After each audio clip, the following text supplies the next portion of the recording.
Hey everybody, welcome to my winter 2022 newsletter. It has been a little time since we have been able to prepare another newsletter for you. I'm really sorry about the delay in getting this newsletter out.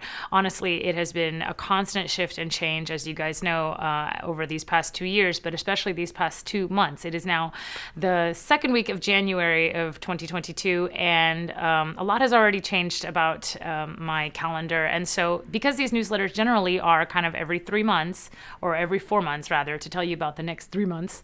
Yeah, something like that. Every quarter. Let's say they're every quarter. I try to keep the information as fresh and up to date as possible. So with that in mind, I would like to share with you what, as of now, are my plans for the next 3 months. I hope you had a beautiful holiday and a beautiful new year.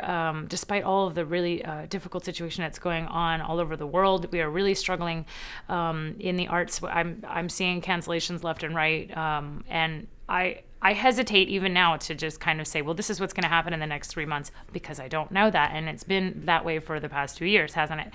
But again, I'm always full of faith and hope that things will continue to improve, and that we can move forward, and the arts can continue to bring life and joy and beautiful moments to the lives of people who so desperately need it. And once in a while, I find myself wondering, is my job even worth it? You know, it seems so not essential right now, but it is. I know that it is. People tell me every day how much it means to them to be able to enjoy live music, or just to be able to enjoy music at all, to be able to enjoy opera and concerts, and even virtually, the things that we are putting out there. So with that in mind, every day I continue to rise up and move forward as much as I possibly can. So I am in Milano, and we are rehearsing currently at La Scala, and it's for a role debut, as well as a debut in a way of a lot of people involved in the cast. We are going to be doing I Capuleti e Montecchi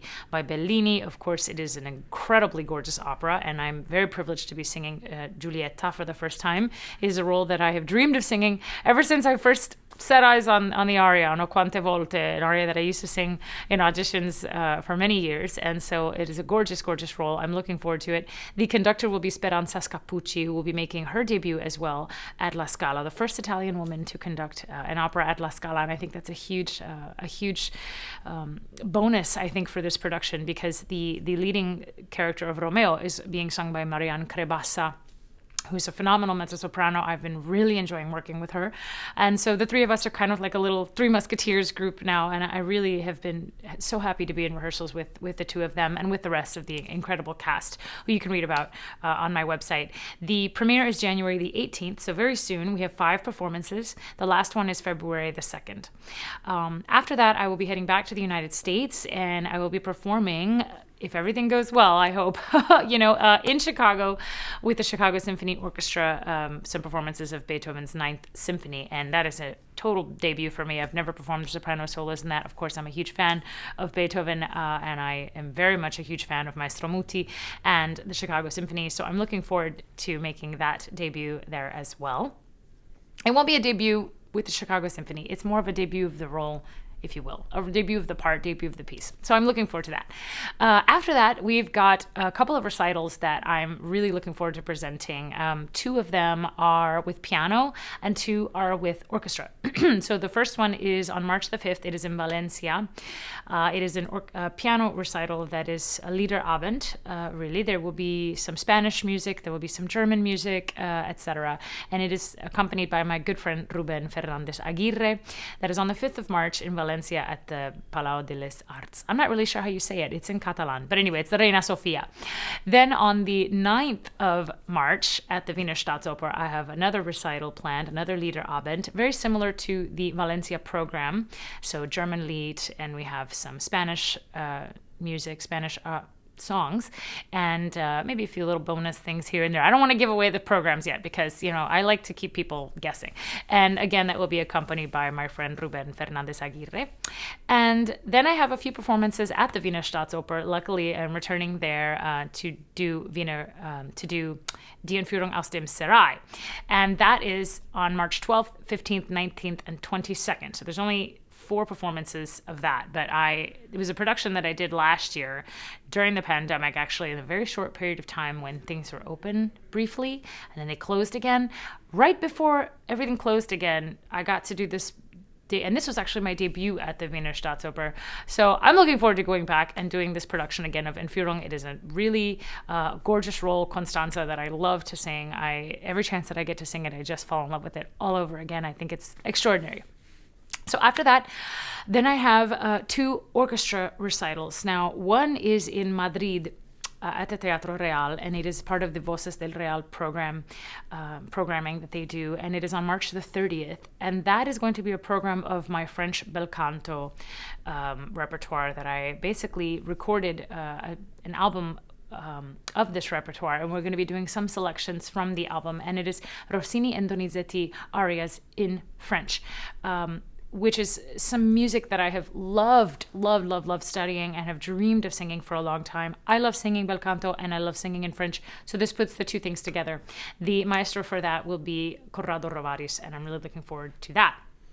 And finally, if all goes well, I'm very much looking forward to making my debut on April the 3rd in Moscow. Now, this is a program we're still kind of putting together, but it will be with orchestra, and it will be at the Svetlanov Hall. I have never been to Russia at all. I'm really looking forward to it. It will be a debut, I think that... I hope that will be kind of a presentation of arias that I enjoy singing, just kind of an introduction of my repertoire to the audience there, and that is again at the Svetlanov Hall on April the 3rd in Moscow. So I look forward to seeing you all there. I wanted to mention the concert in Moscow because even though technically it's in April, which is when my next newsletter should come out, if anything happens and we have to delay the newsletter because things shift around because of circumstances beyond our control, I didn't want to I don't want to jinx it, but I also don't want to not mention it, So it's there. It's something I'm looking forward to. So with all that said, I hope to see you at some performances at La Scala. I hope to see you maybe in Chicago or at one of the wonderful recitals I have coming up in Madrid or Valencia or Vienna or Moscow. And I hope you had a beautiful, beautiful holiday. I wish you the most gorgeous winter. And please stay healthy. Take care of yourselves and each other. Much love. Ciao.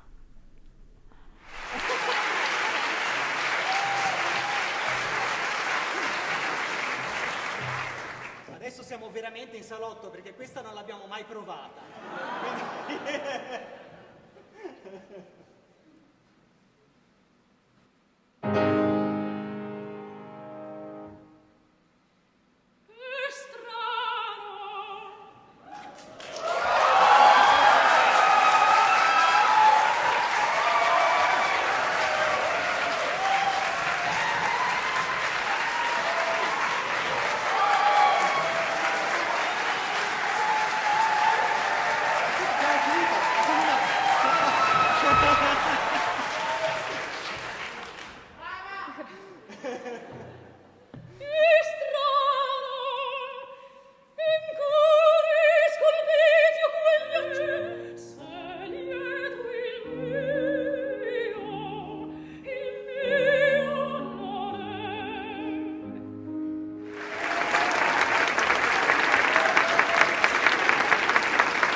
Sorry, but when this music comes in, can you play, Michael, the interlude before he says "Io sento che ancora quest'alma l'adora"?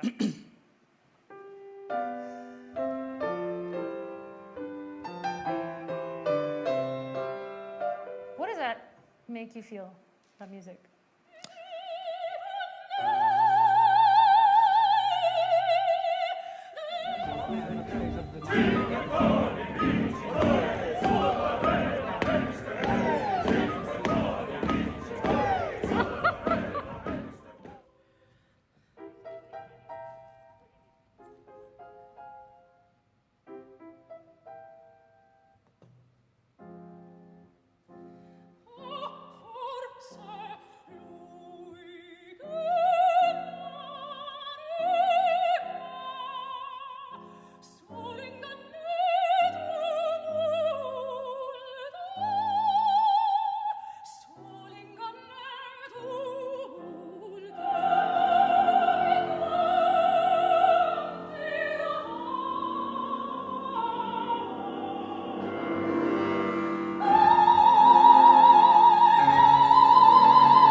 care of yourselves. Can you just give me and each other. a kind of a stock pose kind of smile? Mm-hmm. So, because I always forget this, and I'm always... And we're always like, I know, I'm always like in the middle of talking. Yeah.